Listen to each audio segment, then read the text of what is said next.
여러분 안녕하십니까? 가장 빠른 종합 뉴스킬 시작합니다. 네, 2차 북미 정상회담을 위한 준비가 한창입니다. 김정은 위원장 전용기 참매 1호도 거론되고 있고 또 현지에선 호텔 이름들도 하나둘 입에 오르내리고 있습니다. 양측 실무진의 동선 등을 통해서 회담 준비 상황 전문 기자와 함께 알아보겠습니다. 상근 예비역인 줄 알고 훈련소에 입소했는데 다시 현역으로 통보받는다면 어떤 기분일까요? 병무청 실수로 한 달 가까이 훈련소에서 오도 가도 못하고 있는 두 청년의 사연, 취재 기자와 함께 알아보겠습니다. 먼저 오늘의 주요 뉴스부터 보시고 국회로 가보겠습니다.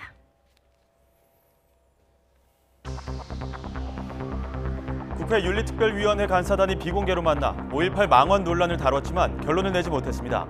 더불어민주당은 망언으로 회부된 김진태, 이종명, 김순례 의원 건만 다루자고 주장했지만 자유한국당과 바른미래당은 손혜원 의원의 목포 부동산 투기 논란과 서영교 의원의 재판 청탁 의혹도 함께 다뤄야 한다고 맞섰습니다. 문재인 대통령은 오늘 수석 보좌관 회의에서 5.18 민주화 운동을 왜곡 폄훼하는 건 민주주의를 훼손하고 나라의 근간을 무너뜨리는 일이라고 강하게 비판했습니다. 민주화 운동을 대상으로 색깔론과 지역주의로 편가르고 정치적 이익을 얻으려는 행태는 국민이 단호히 거부해 주길 바란다고 말했습니다. 오는 27일부터 2차 북미 정상회담이 열리는 베트남 하노이에서는 양측 의전 실무진이 분주하게 움직이고 있습니다. 양측이 직간접적으로 접촉해 그 정상의 숙소와 회담장, 동선 등을 최종 협의 중이고 의전 문제가 확정되면 현지 베트남 당국의 경호 준비도 본격화할 것으로 보입니다. 새해 첫 달인 1월 주택 매매 거래량이 6년 만에 최저 수준으로 떨어진 반면 전월세 거래량은 크게 늘었습니다. 집값이 안정기에 접어들었지만 지금은 집 살 때가 아니라고 생각하는 사람이 늘고 있는 것으로 보입니다. 지난 주말부터 서울의 택시 요금이 올랐지만 새 요금 체제에 맞는 미터기로 바꾼 택시는 아직 많지 않습니다. 왜 미터기로 나온 대로 요금을 받지 않느냐는 손님들의 항의가 잇따르자 서울시가 뒤늦게 대안 마련에 나섰습니다. 네, 더불어민주당이 김경수 경남도지사 공백으로 어수선한 PK, 부산 경남 지역을 방문해 예산과 정책 지원을 약속하며 달래기에 나섰습니다. 반면에 자유한국당은 보수의 핵심 지지 기반인 대구에서 합동연설회를 열어 세를 과시했습니다. 취재기자 연결합니다. 조은지 기자. 네, 국회입니다. 네, 올해 첫 번째 예산정책협의회 경남 창원에서 열었는데 민심 달래기 차원인가요? 네, 그런 분석이 많습니다. 더불어민주당은 17개 광역단체 중 경남에서 예산정책협의회에 포문을 열었습니다. 아무래도 김경수 경남도지사의 법정 구속 등으로 어수선한 PK 지역의 민심을 다독이겠다는 고려가 있는 것으로 풀이됩니다. 민주당은 오늘 이해찬 대표 등 당 지도부가 경남 창원으로 총출동했습니다. 현장 최고위원회를 연 데 이어 예산정책협의회에서 서부경남 KTX 조기 착공과 스마트 산업단지 조성 등 지역 수건산업에 예산과 정책을 지원하겠다며 선물을 듬뿍 안겼습니다. 김경수 지사 불구속 재판을 위한 운동본부 대표단과도 만났는데 이해찬 대표는 현직 도지사의 전격 구속은 상상할 수 없는 결과였다며 모레쯤 보석 신청을 하게 될 거라고 말했습니다.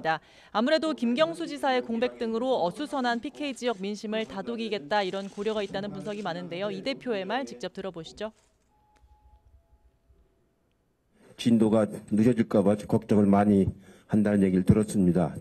저희도 최선을 다해서 빨리 나와서 도정에 임할 수 있도록 당으로서 최선을 다하고 경남도가 추진하는 사업들이 차질이 없도록 뒷받침하는 일을 최선을 다하도록 하겠습니다.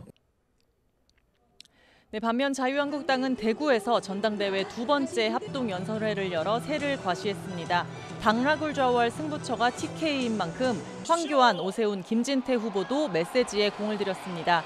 황교안 후보는 대여 공세에 집중했고 오세훈 후보는 자신의 장점, 확장성을 거듭 강조했습니다. 김진태 후보는 탄핵 정국에서 당을 지킨 점을 내세워 큰 환호성을 이끌어냈습니다.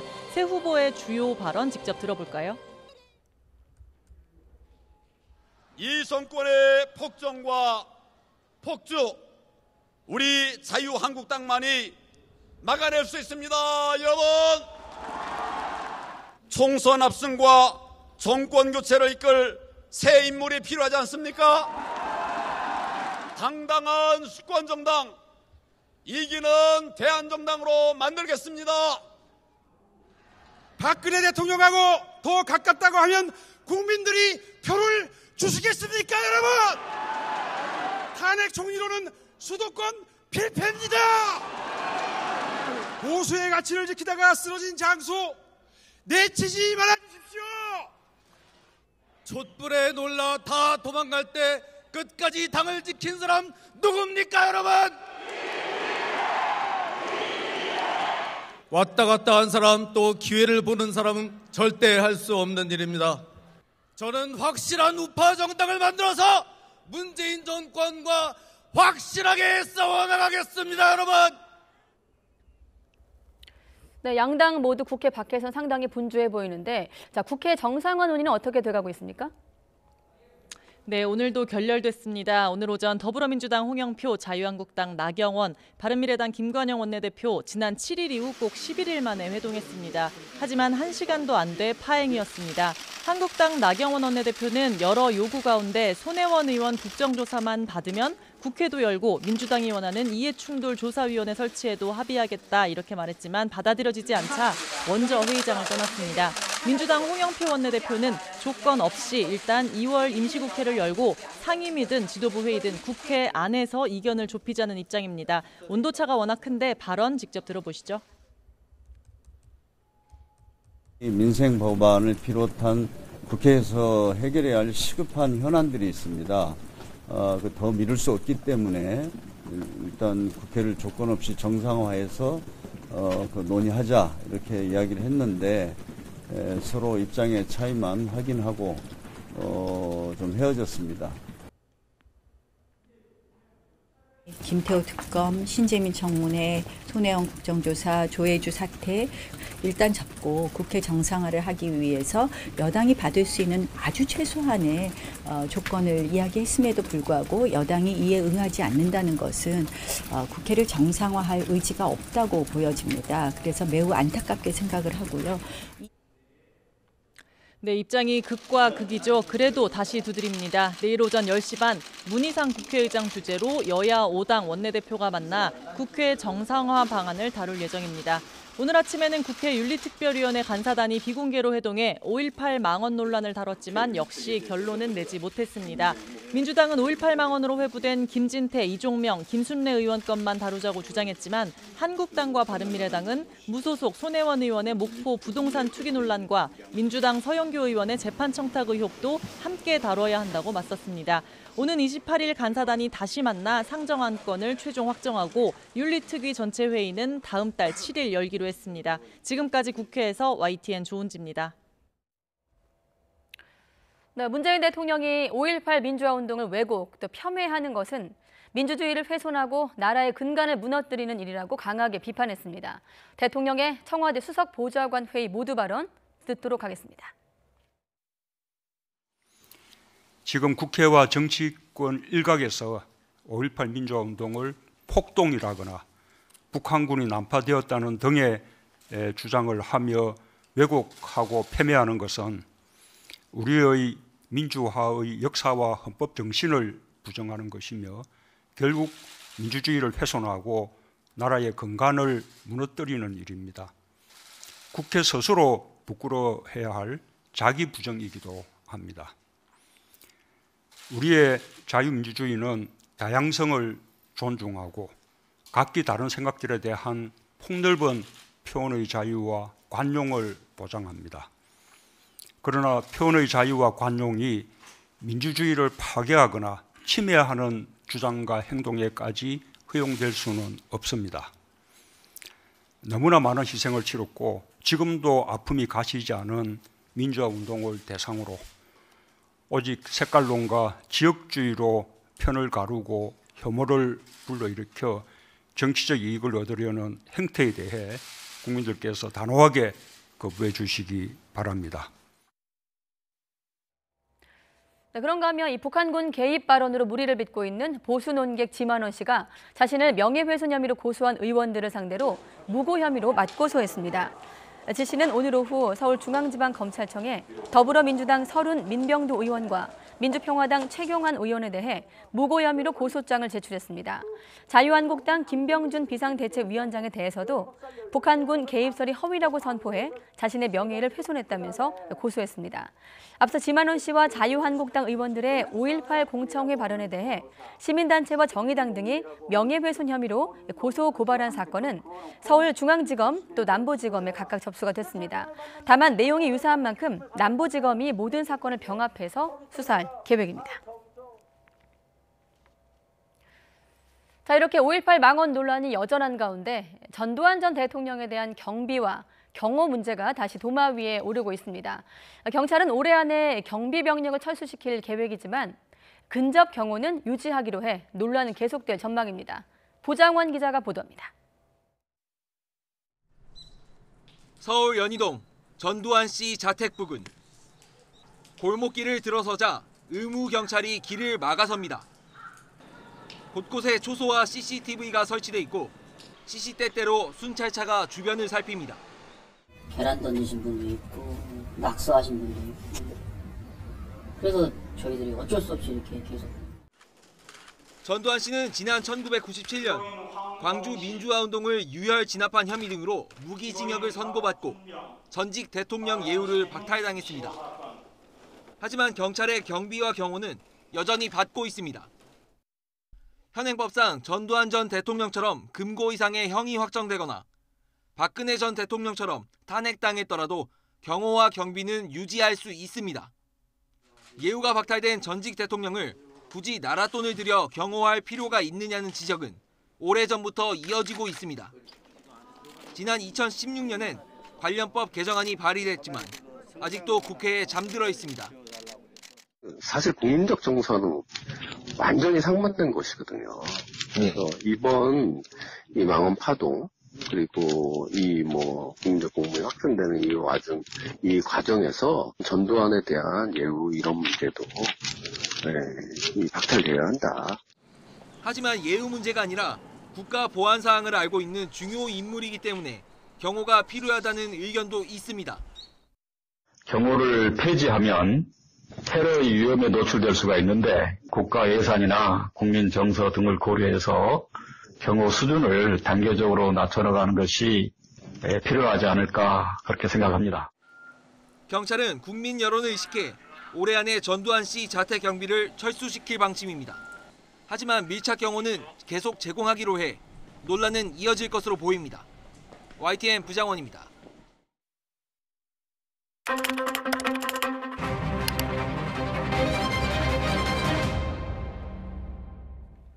자, 그러니까 자택 경비는 철수하겠지만 밀착 경호는 유지하겠다는 얘기인데 오늘 뉴스 TMI 전직 대통령에 대한 경호 그리고 경비에 관해서 알아보도록 하겠습니다. 자, 박석원 앵커, 네. 일반적으로 이 전직 대통령에 대한 경호나 경비 예우는 어떻게 돼 있습니까? 일단 전직 대통령에 대한 예우는 다양합니다. 재직 당시 월급의 95% 상당액을 연금으로 받고 유고 시 배우자에게 70%의 유족 연금이 지급됩니다. 또 3명의 비서관과 1명의 운전기사를 지원받고 전직 대통령 기념사업에 대해서는 법령에 따라 지원비가 나옵니다. 이번에 다시 논란이 되고 있는 전직 대통령에 대한 경호와 경비는 대통령 등의 경호에 관한 법률과 전직 대통령 예우에 관한 법률에 근거해 지원됩니다. 기본 10년, 최장 15년까지 대통령 경호처 주관, 경찰청 지원으로 경호하고 이후에는 경찰로 경호 업무가 이관됩니다. 하지만 이후의 경비 기간이 명확히 법률로 규정하지 않아서 사실상 경호 종료 시점은 경찰의 판단에 달린 상황입니다. 그렇다면 전두환 씨에 대한 경호는 어떻게 이루어지고 있을까요? 현재 전두환 씨의 경우는 경찰이 경호처로부터 이관받아 총괄하고 있습니다. 의경 1개 중대 60여 명이 투입돼 자택 외곽 경비와 순찰을 담당하고 있고 직업경찰 5명이 근접 경호를 맡고 있죠. 전직 대통령 예우에 관한 법률 제7조 권리의 정지 및 제외 등에 관한 사항을 보면 금고 이상의 형이 확정되거나 재직 중 탄핵 결정을 받아 퇴임한 경우 전직 대통령으로서 모든 예우는 박탈됩니다. 하지만 그와 별도로 경호와 경비는 꾸준히 이루어지고 있는데요. 경찰은 올해 안에 60여 명 의경 1개 중대를 철수하기로 했지만 연 2억 원의 나랏돈이 투입되는 근접 경호를 유지하기로 하면서 논란이 여전한 상황입니다.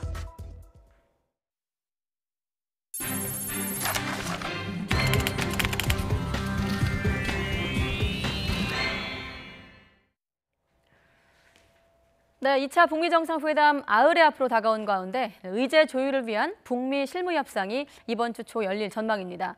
비핵화와 상응 조치 교환을 놓고 치열한 줄다리기를 벌이면서 하노이 공동선언 마련에 들어갈 것으로 보입니다. 먼저 워싱턴 김희준 특파원의 보도부터 보겠습니다. 지난 6일에서 8일 평양에서 만난 스티븐 비건 미 국무부 대북정책특별대표와 김혁철 북한 국무위원회 대미 특별대표. 2차 정상회담에 앞서 이번 주 초 하노이에서 다시 만나 본격적인 비핵화 의제 조율에 나섭니다. 평양 회동이 양측이 원하는 바를 펼쳐놓은 탐색전이었다면 이번 2차 협상은 비핵화와 상응 조치의 세부 사항을 주고받는 본담판입니다. 앞서 트럼프 대통령은 북미 정상회담 낙관론을 펴면서도 서두를 것이 없다며 배수진을 쳤습니다. We hope we're going to be very much equally as successful. I'm in no rush for speed. We just don't want testing. The sanctions, as you know, remain. 비건 대표 또한 2차 정상회담 이후에도 협상을 이어갈 것이라며 장기전을 예고한 바 있습니다. 1차 정상회담이 포괄적인 합의에 그쳤다는 비판에 직면한 만큼 이번에는 북한의 구체적이고 실질적인 비핵화 조치가 있어야 한다는 압박으로 읽힙니다. 미국으로선 북한의 영변을 비롯한 핵시설에 대한 국제사찰과 검증에 대한 약속을 받아내야 하고 북한은 종전선언 등 체제 안전 보장과 함께 금강산 관광 재개 등의 제재 완화에 주력하고 있습니다. 한편 폼페이오 국무장관이 제재 완화의 대가로 좋은 결과를 얻는 것이 목표라고 밝힌 만큼 북한의 조치에 따라 일부 제재 완화를 내어줄지도 주목됩니다. 북미 양측은 이번 주 치열한 접점 찾기를 통해 하노이 공동선언에 윤곽을 잡을 것으로 보입니다. 워싱턴에서 YTN 김희준입니다. 문재인 대통령은 다음 주 2차 북미 정상회담에서 비핵화와 북미 관계 정상화에 큰 진전이 있을 것으로 전망했습니다. 문 대통령은 오늘 7대 종단 지도자들과 함께한 청와대 오찬 간담회에서 이번 회담을 통해 북미 싱가포르 공동성명의 구체적, 가시적 이행이 빠르게 진행될 수 있을 것으로 기대한다면서 이같이 말했습니다. 또 남북관계 진전에 있어서도 앞으로 더 진도를 이루는데 국민 통합이 절실한데 우리 내부에 남남 갈등이 있어서 쉽지 않다면서 종교계가 더 큰 역할을 해달라고 당부했습니다.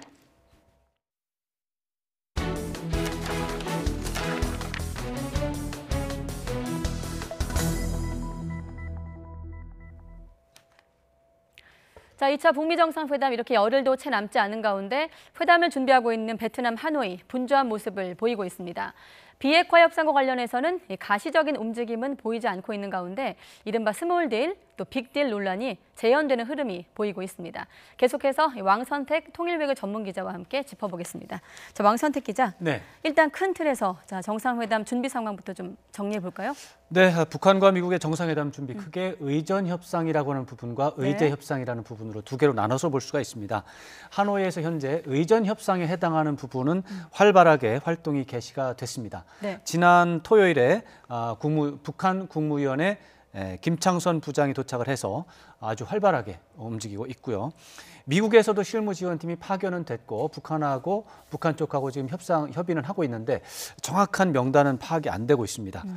이제 대신 이제 의제 협상 쪽은 아직까지는 소강 국면입니다. 그래서 기본적으로는 비건 대표와 이제 김혁철 대표가 참석하는 협상은 아마 다음 주 초가 되지 않을까 예상이 되고 그분들 말고 그 이제 차석들의 회담이 어쩌면 내일이나 모레쯤 열리지 않을까. 그게 이번 주란 얘기군요. 그렇죠. 네. 이제 그런 식으로 이제 예측을 하고 있고요.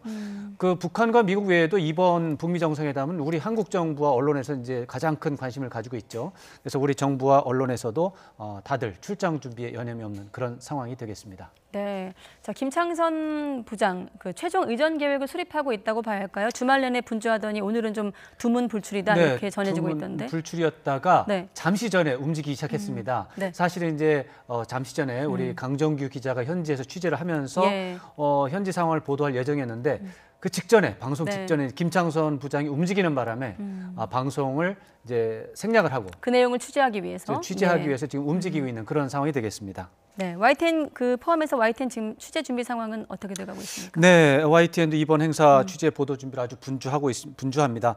김지선 기자하고 이제 영상 취재팀이 이제 지난주에 이미 이제 일진으로 다녀왔고요. 네.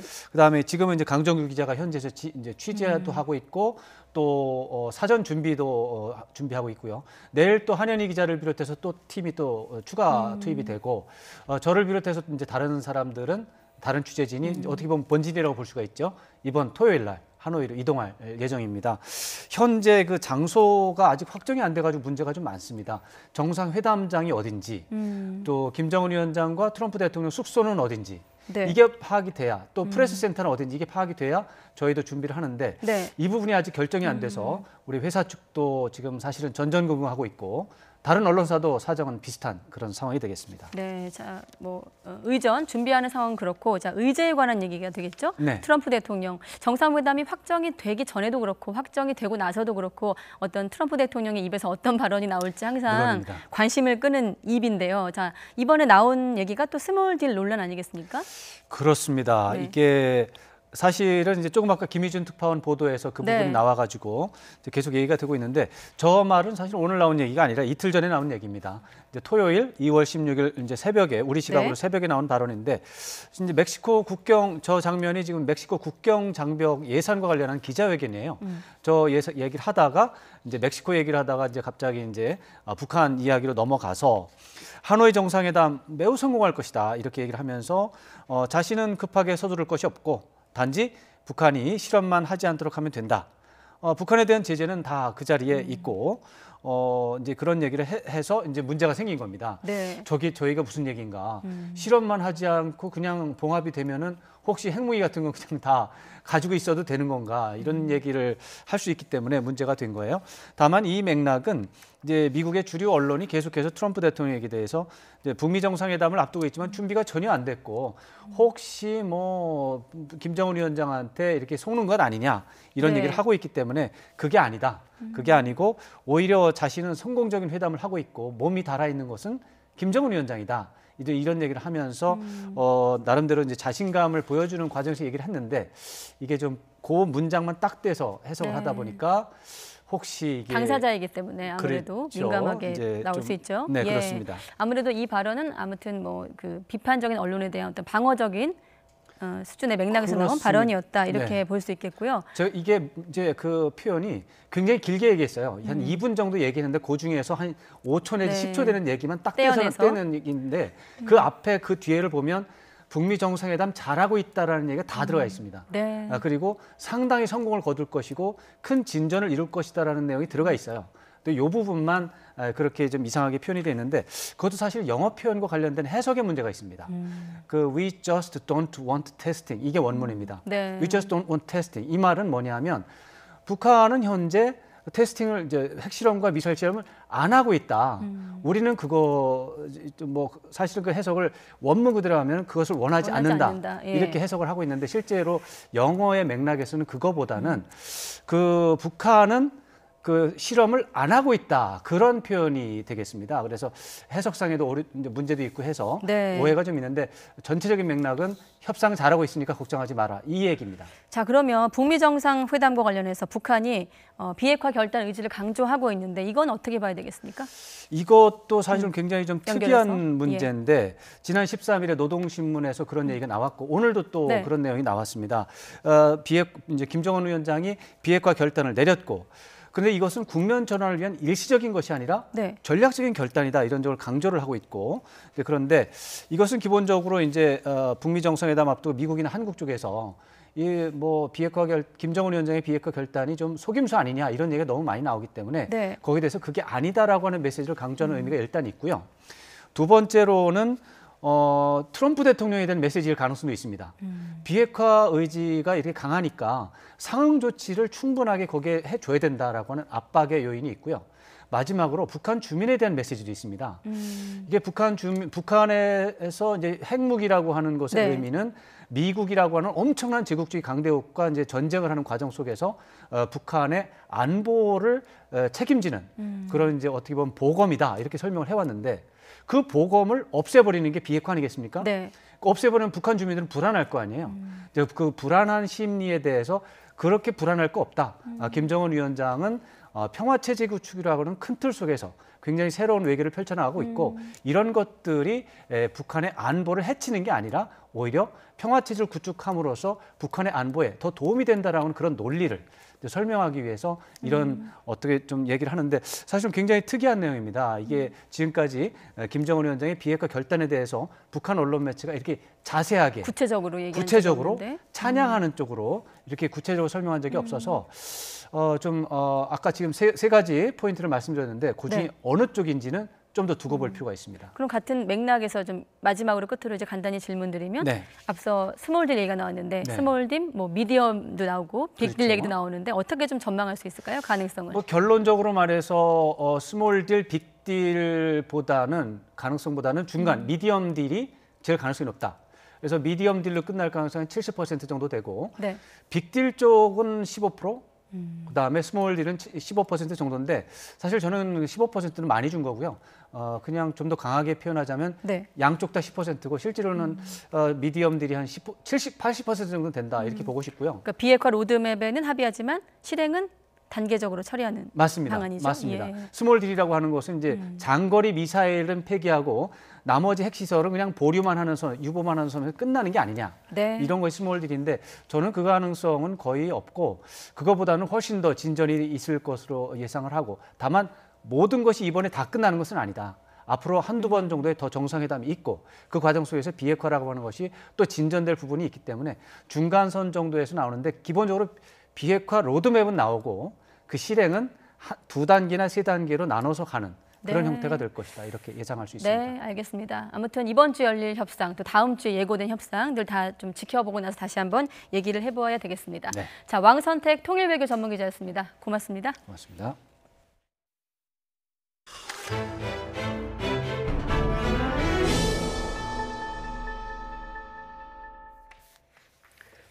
네, 사회적 대화기구인 경제사회노동위원회 산하 노동시간제도 개선위원회가 마지막 전체 회의를 열어 탄력근로제 확대 적용 문제에 관한 막판 절충을 벌이고 있습니다.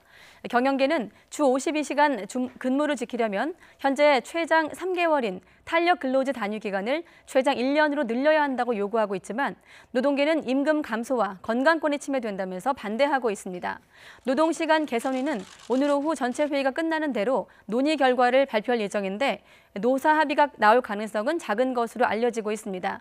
회의 앞서 민주노총 관계자들이 탄력근로제 확대 적용 반대 피켓과 플래카드를 들고 회의장에 들어와 항의 서한을 전달하겠다고 밝히면서 회의가 2시간여 동안 지연되기도 했습니다. 네, 새해 첫 달인 1월 주택 매매 거래량이 6년 만에 최저 수준까지 하락했습니다. 반면에 전월세 거래량은 크게 증가를 했는데 집값이 안정기에 접어들긴 했지만 아직은 집 살 때가 아니라고 생각하는 사람이 늘고 있는 것으로 보입니다. 이하린 기자가 취재했습니다. 서울 강남구의 대표적인 재건축 추진단지입니다. 지난해 8월 22건 매매됐지만 10월 이후엔 매매량이 한 자릿수로 떨어졌습니다. 근처 또 다른 아파트도 사정은 비슷합니다. 지난달 주택 매매 거래량은 5만여 건으로 지난해 같은 기간보다 30% 가까이 감소했습니다. 1월 기준으로 지난 2013년 이후 6년 만에 최저치입니다. 매매가 감소한 만큼 전월세 거래는 늘었습니다. 지난달 거래량은 지난해보다 13% 증가한 16만 8천여 건으로 관련 통계를 집계하기 시작한 지난 2014년 이후 최고치를 기록했습니다. 집 사는 걸 보류하고 전월세를 선택하는 이른바 매매 대기 수요가 늘었다는 겁니다. 실제로 매매 수급 지수가 6년 전 부동산 침체기 수준으로 떨어졌습니다. 매매 수급 지수는 100을 기준으로 숫자가 작으면 수요보다 공급이 많다는 걸, 숫자가 크면 집을 사고 싶어하는 사람이 팔려는 사람보다 많다는 걸 의미합니다. 서울 아파트 매매 지수는 지난해 9월 116.3까지 올랐지만 이번 달 조사에서는 73.2까지 뚝 떨어졌습니다. 경기도의 지수 역시 87.8로 5년 5개월 만에 가장 낮았습니다. 다만 대전과 전남, 세종시 등 지방 일부는 매수 심리가 여전히 높아 지역별로 차이를 보였습니다.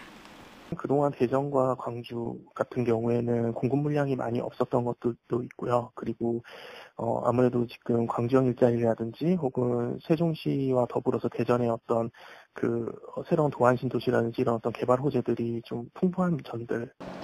전문가들은 당분간 거래 침체가 이어지는 가운데 봄, 가을 이사철 수요와 내년 총선을 앞두고 불거질 지역 이슈 등에 따라 거래량 추이에 변화가 있을 것으로 내다봤습니다. YTN 이하린입니다.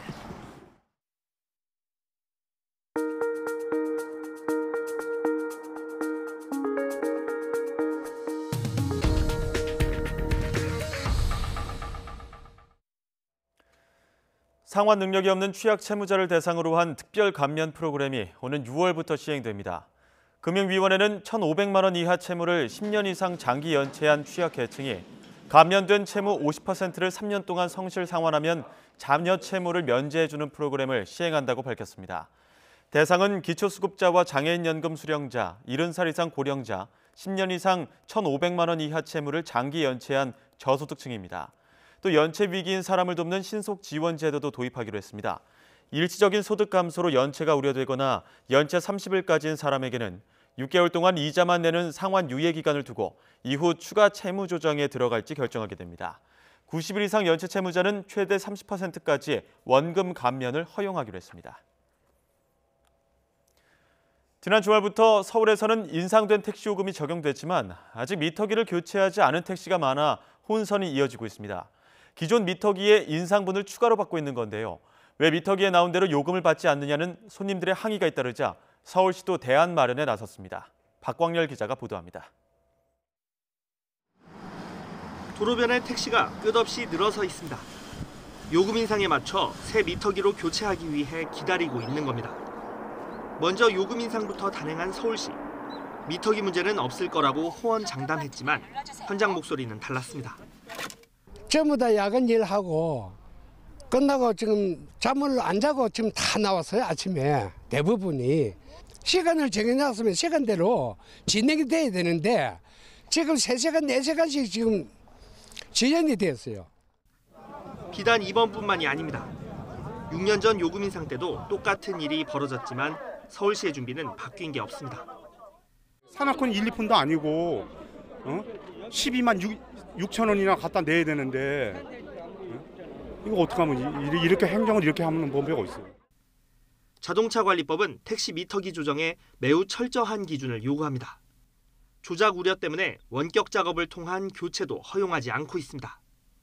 그러다 보니 요금 인상 전에 미터기를 바꾸는 건 사실상 불가능합니다.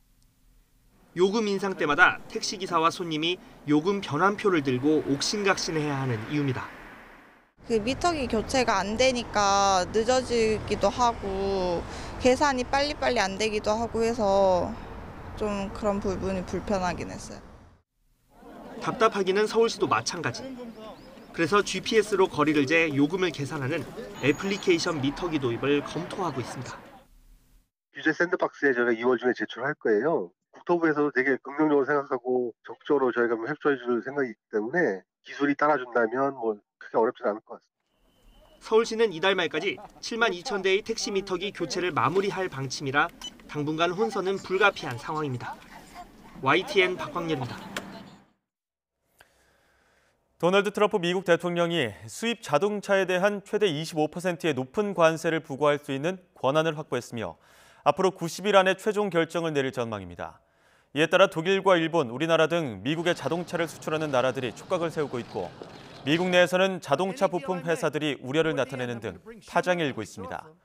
앞서 미국 상무부는 자동차의 수입 때문에 미국의 국가 안보가 훼손된다는 취지의 보고서를 트럼프 대통령에게 보고한 것으로 알려졌고 트럼프 대통령은 이를 토대로 관세를 부과할 법적 권한을 갖게 됐습니다.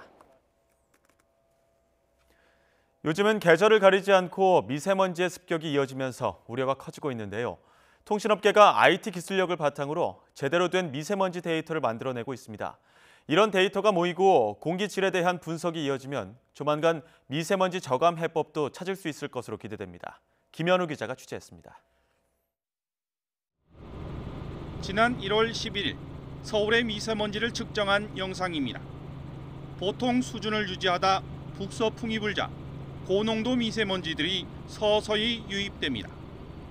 바람을 타고 계속 유입되면서 나쁨을 뜻하는 빨간색의 고농도로 변했습니다.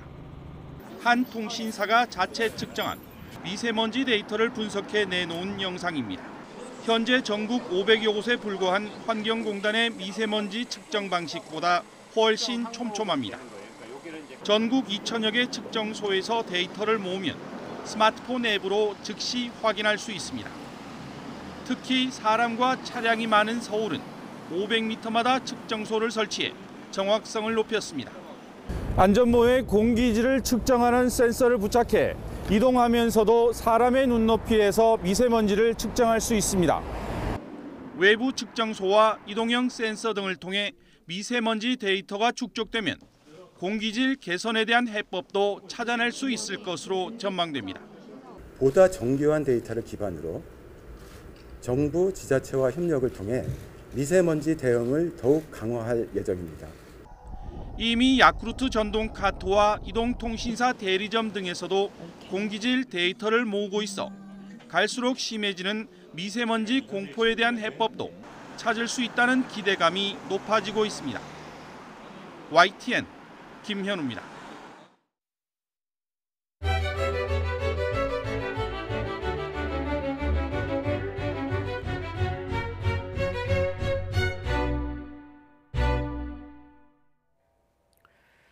네, 경찰이 클럽 버닝썬 수사에 나선 이후 처음으로 직원 한 명을 마약 투약 혐의로 구속을 했습니다. 버닝썬에서 마약이 광범위하게 또 조직적으로 유통됐는지 집중 조사하고 있습니다. 김태민 기자가 취재했습니다. 클럽 버닝썬의 직원이 마약 소지와 투약 혐의로 구속됐습니다. 버닝썬 수사가 시작된 뒤 클럽 관계자가 구속된 건 이번이 처음입니다. 경찰은 이 직원을 상대로 버닝썬에서 조직적으로 마약이 유통됐는지를 추궁하고 있습니다. 관건은 버닝썬 경영진도 마약 관련 사실을 알았는지 여부입니다. 경찰은 또 중국인 여성 직원을 출국 정지시켰습니다. VIP 고객에게 마약을 판매했다는 의심을 사는 인물입니다. 마약 관련 수사가 속도를 내는 가운데 경찰은 버닝썬과 경찰의 유착 의혹을 규명하기 위한 수사에 박차를 가하고 있습니다. 버닝썬 압수수색에서 확보한 거래 장부와 은행 계좌, 통화 내역이 주요 분석 대상입니다. 증거인멸도 결국 유착 의혹의 큰 원인 중에 하나예요. 원본을 확보해야 되니까 포렌식해가지고 그 원본 복구하고 있죠 지금. 경찰은 최근까지 클럽 이사로 재직했던 가수 승리 씨도 조사 대상에서 배제하지 않았다고 밝혔습니다. 다만 필요하다면이란 단서를 달았습니다. 앞서 경찰은 승리 씨의 지인으로 알려진 클럽 대표 이모 씨 등 핵심 관계자들에 대해 마약 투약 검사를 의뢰했습니다. YTN 김태민입니다. 상습적으로 해외 원정 도박을 해 재판에 넘겨졌던 걸그룹 SES의 전 멤버 유수영 씨가 집행유예를 선고받았습니다. 서울 동부지방법원은 오늘 오후 유 씨에게 징역 6개월에 집행유예 2년을 선고하고 사회봉사 80시간을 명령했습니다. 재판부는 범행 기간이 길고 횟수도 많으며 일반 대중에게 부정적 영향을 미쳤다고 양형 이유를 설명했습니다. 다만 처벌 전력이 없고 범행 사실을 인정하며 반성하고 있는 점을 참작했다고 밝혔습니다. 폭행과 배임 혐의를 받는 손석희 JTBC 대표이사가 지난 주말 경찰 조사를 받았습니다. 경찰은 사건 관련자 모두를 이른 시일 안에 소환하겠다면서 수사에 속도를 내고 있습니다. 김호준 기자가 취재했습니다. 19시간 넘게 경찰 조사를 받은 손석희 대표는 담담한 표정이었습니다. 모든 혐의를 전면 부인하신 겁니까? 사실이 곧 밝혀지겠죠. 손 대표는 경찰 조사에서 자신을 폭행 혐의로 신고한 프리랜서 기자 김모 씨와의 관계에 대해 자세하게 설명한 것으로 전해졌습니다. 오히려 김 씨에게 협박을 당했다며 이를 입증할 자료를 제출한 것으로 알려졌습니다. 경찰은 손 대표를 상대로 보수단체가 고발한 배임 혐의도 조사했습니다.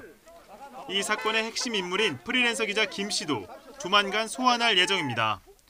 이에 대해 김 씨는 경찰과 출석 날짜를 조율하고 있다며 공정한 수사를 통해 진실이 드러나길 바란다고 말했습니다.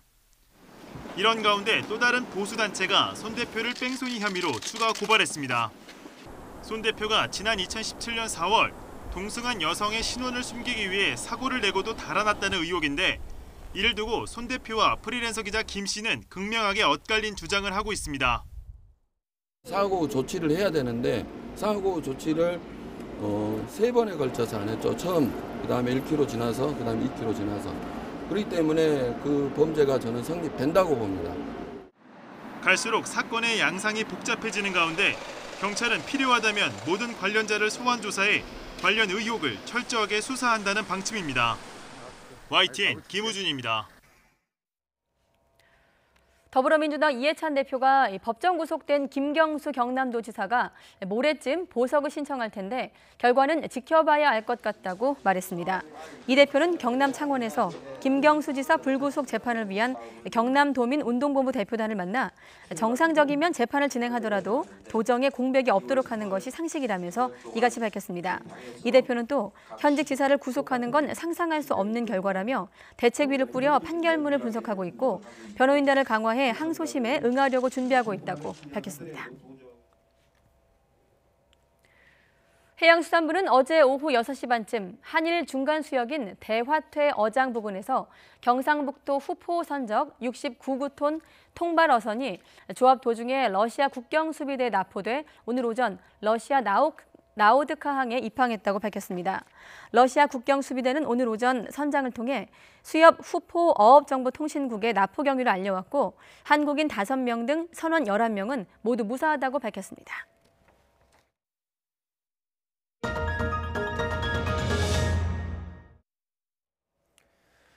가정 형편 때문에 동사무소 등에 출퇴근하면서 군복무를 하는 게 상근 예비역입니다. 그런데 상근 예비역 통지서를 받은 두 청년이 훈련소 입소 후 일반 현역 통보를 받는 어이없는 일이 벌어졌습니다. 알고 보니 병무청의 실수였습니다. 한동훈 기자의 단독 보도입니다. 지난해 11월 발부된 육군훈련소 입영통지서입니다. 일반 현역이 아닌 상근 예비역 대상자라고 분명하게 표시돼 있습니다. 이 통지서를 받고 기초 군사훈련을 받으러 논산훈련소에 입소한 26살 A씨와 B씨. 5주간의 훈련을 마치고 퇴소를 앞둔 무렵 청천벽력 같은 이야기를 들었습니다. 일반 현역 대상자에서 곧바로 자대에 배치된다는 통보를 받은 겁니다. 이런 식의 통보를 받으니 정신적인 충격이 컸습니다. 모든 게 부당하고 잘못되었다고 생각합니다. 너무 억울합니다. 한부모 가정과 중졸 등의 학력 때문에 상근 예비역 판정을 받은 줄 알았던 피해자들. 7살 난 동생을 돌봐야 하는 A씨는 당장 훈련소 안에서 도우미를 구해야 하는 처지에 놓였습니다. 손꼽아 아들을 기다리던 B씨 어머니는 큰 충격을 받았습니다. 군대 가고 난 다음에 더 혈당이 500까지 올라가고 말도 못했어요, 제가요. 쓰러지려고 막 그러고 막 그랬어요. 걱정스러워서. 왜 이런 일이 벌어진 걸까? 어이없게도 서울지방병무청 공무원의 실수였습니다. 보통은 입대자에게 우편물로 입영 통지서를 주는데 병무청에 찾아온 피해자들에게 직접 통지서를 주는 과정에서 잘못 적은 겁니다. 담당자가 훈련소에 찾아가 사과했지만 상근 예비역으로 되돌리는 건 어렵다는 말만 되풀이했습니다. 상황에 맞게 체크하도록 돼 있는데 급하게 교부하다 보니까 이제 서울병무청에서 담당자가 이제 작성을 해줬던 거예요. 과거에 쓰던 그 서식을 그대로 쓰다 보니까 위에 채팅이 잘못되어 있는 걸 몰랐던 것 같아요. 병무청의 어이없는 실수로 커다란 부담을 안게 된 두 청년. 뒤늦게 진상 파악이 진행되는 바람에 한 달 가까이 훈련소에서 오도 가름 못한 채 자대 배치를 기다리고 있습니다. YTN 한동훈입니다. 초등학교 1, 2학년 방과 후 영어 수업 재개가 새학기에도 사실상 불가능해졌습니다. 국회 법안 처리가 지연되고 있기 때문인데요. 학부모들의 혼란이 가중되고 있습니다. 이재윤 기자가 보도합니다. 개학을 2주가량 남겨놓고 각 초등학교는 연간 학습 운영 계획을 이미 마무리했습니다. 법안 처리가 미뤄지자 학습 계획에 1, 2학년의 방과 후 영어 수업은 빠졌습니다. 당장 관련 법안이 통과된다 해도 수업 준비를 위해 학교 운영위 심의와 입찰, 업체 선정 등 2달가량의 시간이 필요해 일선 학교에서는 수업 재개가 불가능하다는 판단입니다. 지금은 안 되죠. 왜냐하면 1분기부터 저희가 강사 모두 다 끝났고 저희가 지금은 안 되고 2분기부터는 가능할 것 같아요. 학부모님들은 아무래도 원하죠. 교육청에서 공문이 또 올 때까지 또 한참 시간이 또 걸릴 것 같아요. 학부모들의 걱정은 학습 공백입니다. 유치원에서 배웠던 영어를 초등학교에 들어가자마자 중단하게 되는 것인데 학부모들은 결국 아이들을 사교육 시장으로 내모는 것 아니냐며 분통을 터뜨리고 있습니다. 실제로 저학년 영어 학원 등록은 새 학기를 앞두고 크게 늘고 있고 입시업체는 인터넷 강의 등의 학습 콘텐츠와 프로그램을 새롭게 선보이고 있습니다. 일부 시민단체는 방과 후 영어 수업이 사립초등학교에 날개를 달아주고 영어 교육 격차를 확대한다며 반대하고 있습니다. 유은혜 부총리는 취임 직후 방과 후 영어 수업에 대한 학교 현장의 요구가 크다고 보고 재개 방침을 밝혔지만 국회의 무한 대치 속에 학생과 학부모들이 그 피해를 떠안고 있습니다. YTN 이지은입니다. 네, 정규리그 막바지에 접어든 프로농구가 열흘간의 국가대표 A매치 휴식기에 들어갔습니다. 치열한 순위 경쟁을 펼치고 있는 중위권 6개 팀은 국가대표 차출과 부상 등으로 희비가 엇갈리고 있습니다. 허재원 기자가 취재했습니다. 프로농구 봄잔치에 초대될 팀은 6팀이지만 1, 2위 굳히기에 들어간 현대모비스와 전자랜드를 제외한 나머지 4팀은 아직도 오리무중입니다. 3위부터 8위까지 6팀이 3경기 반차로 대접전을 펼치고 있는 가운데 각 팀의 승차가 한 경기 이상 벌어지지 않고 있어 매 경기 순위는 요동치고 있습니다. 남은 정규리그 경기는 팀별로 8경기에서 9경기. 이 가운데 농구 월드컵 예선을 위해 국가대표가 차출되는 동안 프로농구는 열흘간의 휴식기를 가집니다. 국가대표에 차출된 선수를 빼고 치른 주말 경기에서 각 팀의 희비는 엇갈렸습니다. 플레이오프에서 멀어지는 듯했던 인상공사가 라거나가 빠진 선두 현대모비스를 잡고 6강행 희망을 이어갔습니다. 김승기 감독이 심장혈관 시술을 위해 자리를 비운 상황에서 거둔 승리라 의미가 더했습니다.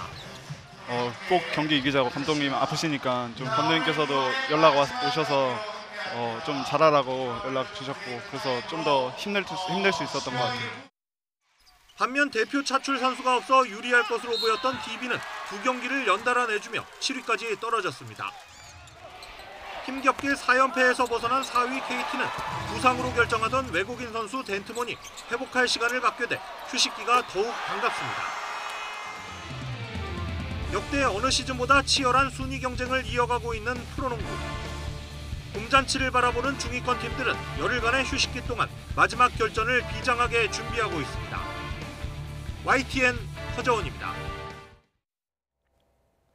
벤투 감독이 이끄는 축구대표팀이 다음 달 남미의 복병 볼리비아, 콜롬비아와 차례로 국가대표 평가전을 갖습니다. 대한축구협회는 다음 달 22일 울산에서 볼리비아와 이어 26일엔 서울에서 콜롬비아와 A매치를 치른다고 밝혔습니다. 축구협회는 애초 다음 달 26일 박항서 감독이 이끄는 베트남과 국가대표 경기를 치를 예정이었지만 23세 이하 챔피언십 예선 일정 등을 이유로 베트남이 연기를 요청하면서 A매치 상대를 남미팀으로 변경했습니다. 중국이 중거리 핵전력 INF 조약에 동참을 하는 독일의 요청을 거부했다고 홍콩의 사우스 차이나 모닝포스트가 보도했습니다. 이 신문에 따르면 앙겔라 메르켈 독일 총리는 지난 16일 독일에서 열린 뮌헨 안보회의에서 INF 조약에 중국이 참여할 것을 요청했지만 양제츠 중국 외교 담당 정치국원은 즉각 거부 의사를 밝혔습니다. 메르켈 총리는 군축은 모두의 관심 사항으로 이러한 논의에 미국과 유럽, 러시아뿐 아니라 중국이 참여한다면 당연히 기쁠 것이라고 밝혔습니다. 양제츠 정치국원은 중국은 방어적 필요에 따라 엄격한 제한 하에서 핵무기를 개발하고 있다며 다른 누구에게도 위협이 되지 않는다고 맞섰습니다.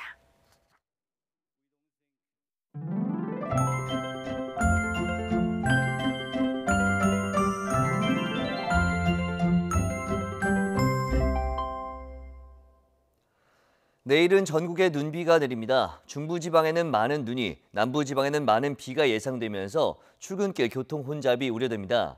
내일은 조금 여유롭게 출근길에 오르시고 운전하시는 분들은 교통 안전에 각별히 유의해 주시기 바랍니다. 내일이 봄의 두 번째 절기 우수인데요. 내일 서울 아침 기온이 0도로 오늘보다 5도가량 높아 큰 추위 없겠습니다. 하지만 눈비가 내리며 낮 동안 기온이 크게 오르지 못합니다. 서울 낮 기온이 4도에 머무는 등 오늘보다 2도가량 낮겠습니다. 현재 대체로 흐린 가운데 제주도와 전남 지역에 비가 내리고 있는데요. 내일 새벽에는 전국으로 비나 눈이 확대되겠고 오후에 서해안을 시작으로 밤에 대부분 그치겠습니다. 예상되는 비의 양은 제주 산간에 80mm 이상, 그 밖에 제주도와 남해안에는 최고 50mm, 남부지방에는 5에서 30mm가 되겠고 중부지방에는 대설 예비특보가 내려진 가운데 2에서 7cm, 많은 곳은 10cm 이상의 폭설이 쏟아지겠습니다. 내일 아침 기온 오늘보다 4도에서 6도가량 높겠습니다. 서울 0도, 대전 1도, 광주 4도, 부산 7도로 예상됩니다. 낮 기온은 오늘보다 1도에서 3도가량 낮겠습니다. 서울 4도, 대전 4도, 광주 8도, 부산 12도로 예상됩니다. 비와 눈이 지난 뒤에는 기온이 점차 오르면서 초봄 같은 날씨가 찾아올 것으로 전망됩니다. 지금까지 날씨 정보였습니다. 네, 한국 청소년들의 현실에 대한 보고서를 들고 유엔을 방문한 학생들이 있습니다. 뉴스큐 2부에서 직접 통화해 보겠습니다. 7시에 뵙겠습니다.